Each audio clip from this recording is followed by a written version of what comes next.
Thank you.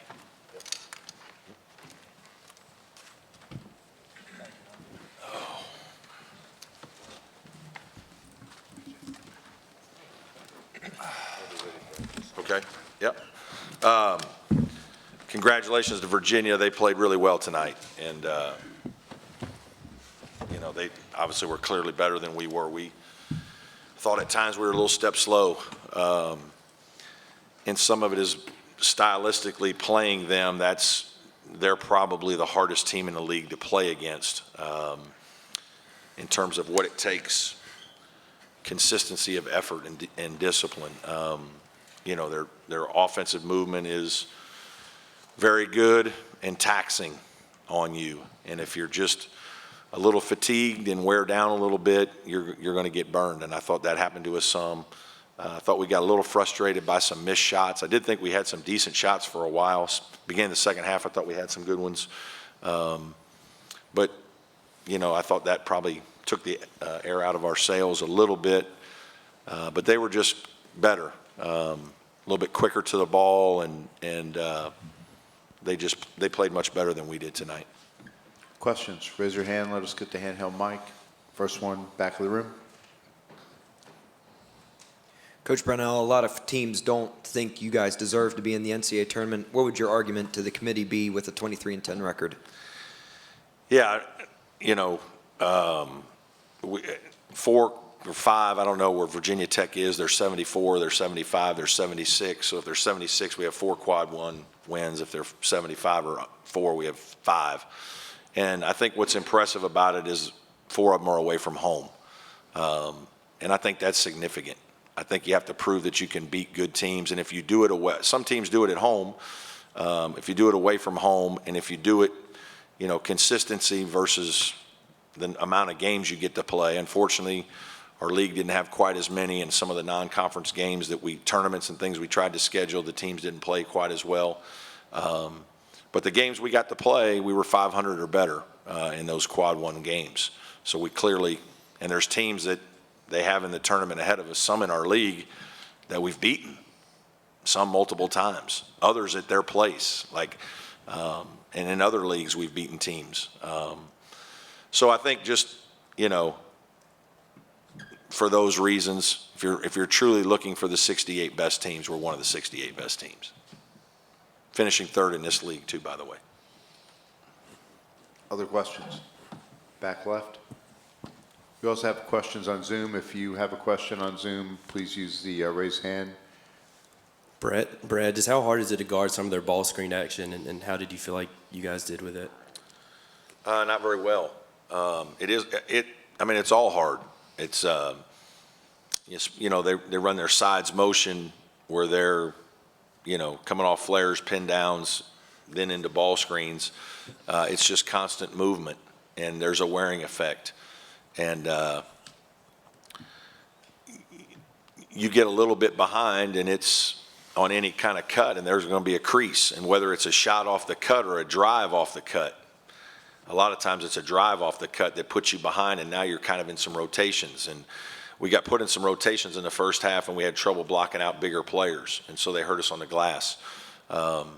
It's obviously an outstanding offense. I think, you know, the thing that I always say about Tony and his program and his team, their offense and defense fit together perfectly. And so that's why they're consistently very hard to beat and play against, is their system fits. And, you know, it's obviously hard to guard. And then you go down on the other end, and it's hard to score against them. And you've got to really work physically to cut hard, screen hard, move the ball quickly, and attack a closeout. And then, you know, to score on them, it's challenging. So you're using a lot of energy on both instances. And when you play this team after playing the night before at 9:30, it's probably doubly hard, unless you get off to a good start, get your crowd into it, make some shots, get your juice going. And we couldn't get enough of that going in this game to sustain it. To our left. Question for the players. We just heard Brad's pitch to the committee, I guess, having been in all these games, played all these games, won all these games. What's your pitch to the committee about why Clemson deserves to be in the field? PJ.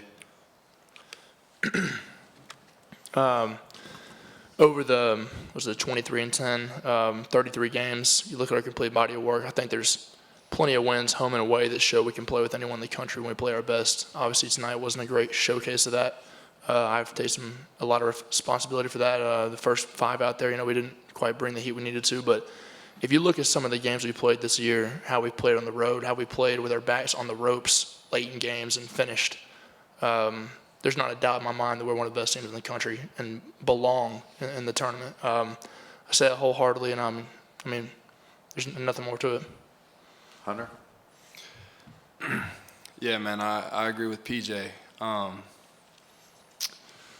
I've worked so hard. This team has worked so hard.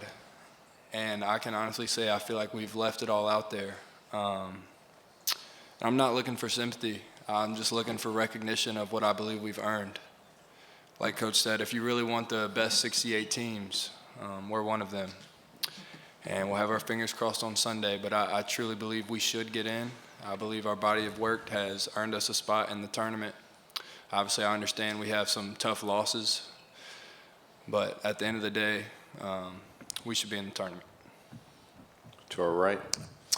Brad, you were down 4 with 4 to go in the first half, and then it kind of turned. Yeah. Went a long stretch of missing shots. And what did you see then? Did you Yeah, feel good at that point, and what did you see after that? I told the guys in some of the timeouts preceding that I didn't think we were playing as well, that we were playing just okay, that I felt like we were a step slow, and that we had to, we hung in there. We were fighting and competing, but we're going to have to kick it up a notch, and we're going to have to play better, and we're going to have to make some shots for this thing to flip. Off the top of my head, without seeing it, I can't remember exactly what happened right at the end of the first half where it got away from us, but obviously that was critical because when Virginia gets a double-figure lead against you, your tendency is to press a little bit, and they just don't make many mistakes, if any, to give you a chance to come back. And so you tend to then press a little bit more, and it can get away from you, and that's probably what happened. I thought we did get some good shots at the beginning of the second half, and we didn't make them. And that was, eventually you got to start making some shots, and we couldn't do it. Left aisle. Brad, it seems like RJ and Dylan really played well for you guys here and at times down the stretch. Just how have you seen those guys growing and what have? Yeah, I thought they had a little more energy. Obviously, they don't play quite as much in most games. I thought they brought great toughness and athleticism and juice to the game for our team, and that's why they play. Physically, they can impact the game. We've got to continue to work with them on their skills, but they've really improved, and that's a big environment out there, and for those guys to compete as well as they did, I'm really proud of those young players. Back left. For PJ and Hunter, I don't think you guys have had a press conference for the last month where you haven't been asked about the NCAA tournament every time you guys speak. Does that start to have like a weighing effect on you every time you're out on the floor? Hunter. I don't know if it really weighs on you. I think we've used it as motivation here down the stretch. Obviously tonight didn't go like we wanted to, but I think it was a bit of a motivator here down the stretch, last night especially. But, every time we just hear about it, but we just try to focus on, what we can control, coming in every day, doing our jobs, and we'll let everybody else talk about it. But like I said, I believe we should be in the tournament, and I guess that's all I have to say about that. PJ? Really, I'd say no, and I think that's a credit to our team and why we should be in there. We don't worry about the kind of outside noise. We came into the tournament as a 3 seed. Everybody's saying, oh, you have to play the team and just drug Virginia Tech through the dirt, and we came out there and we did that to them. We're not worried about the outside noise. We came out there guns firing. We don't get too rattled by that stuff. Obviously tonight we got to hand it to us on a platter, but we try not to worry about that and go out there and do our job. So I think with that being said, we don't get too rattled by the outside noise. That's what makes us a good team. We just keep fighting for each other and playing for each other. Okay. Thanks, guys. Okay. Thank you. Yeah, thanks.